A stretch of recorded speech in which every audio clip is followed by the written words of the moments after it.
Now, this week is Neurodiversity Celebration Week, a worldwide initiative that challenges stereotypes and misconceptions about those who think differently. But what exactly does neurodiversity mean? Yeah, well, Sky's Nick Ransom has been speaking to two autistic athletes, an Olympic rower and the first openly autistic triathlete to finish the Ironman World Championships.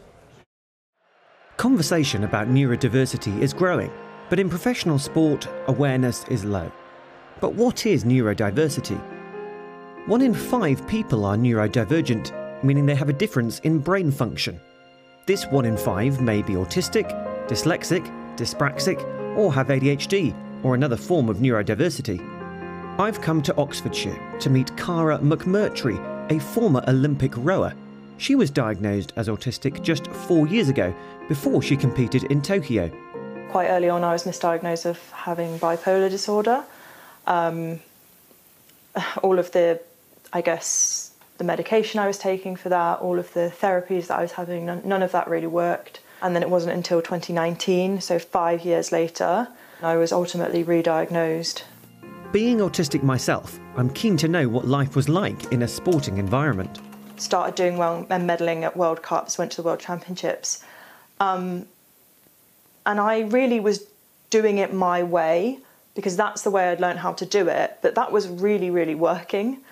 And I think if coaches had said, oh, wow, what this athlete does, it really works. Like, how can we incorporate that into our system rather than being like, OK, you've got here, let's completely change it because this is the way we do it. We just do it this way and that's it.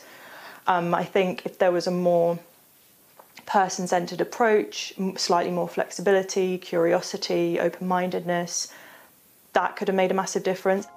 Since retiring, she has set up an organisation called Neurodiverse Sport. It was in response to the fact that there was nothing in the space. It baffles me that neurodiversity, the fact that every single person has differing neurology and behaviour traits, is something that is still stigmatised in sport. In London, I'm visiting triathlete Sam. He was diagnosed as autistic aged 3. On the track, he tells me about the benefits of regular competition. Self-esteem, it takes my anxiety away, makes me feel more relaxed. The commitment required to compete has given Sam much needed focus, and he is enjoying breaking stereotypes. Becoming the first Ironman World Championship, it's like, sometimes I'm like, wow, I'm the only one with autism, a triathlete with autism. Normally in races, I'm normally the only autistic black skin in triathlon. Yeah, is it going to be like this all week? Yeah. Sam is coping better with the anxiety of talking to new people, but at the track, it can be tricky too. It gets so crowded. Sometimes we get the very hand of say track, you have to get away. That's the part. Just becomes too overwhelming. Almost. Yeah, overwhelming. At home, Sam's dad and coach Tony tells me that when he's competing, hyperfocus takes over. We're always fascinated by him actually doing a triathlon race where there's loud noises and lots of people. And I think that's because he's so focused on the race at the time that he forgets what else is going on around him. It's clear Sam's happiest when he's in action, and he's hoping to become professional over the next year. Sam has one message for autistic people wanting to be involved in sport. I tell them not to get for disability, not stop them from taking part in sport. Let's just go for it.